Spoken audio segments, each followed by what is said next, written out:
पाहूयात विस्तृत बातम्या. कंपनीने बँकेत भरण्यासाठी दिलेली 30 लाख रुपयांची रक्कम परस्पर एक जण घेऊन फरार झाला आहे.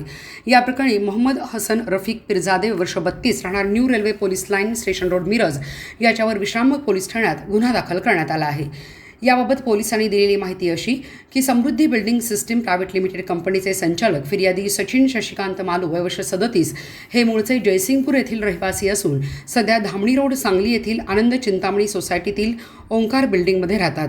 16 एप्रिल 2026 रोजी सकाळी 10 वाजण्याच्या सुमारास फिर्यादी राहत असलेल्या सोसायटीच्या फ्लॅट क्रमांक 401 येथे फिर्यादी यांनी कंपनीच्या व्यवहारातील 30 लाख रुपयांची रोख रक्कम आरोपीकडे बँकेत भरणा करण्यासाठी दिली होती.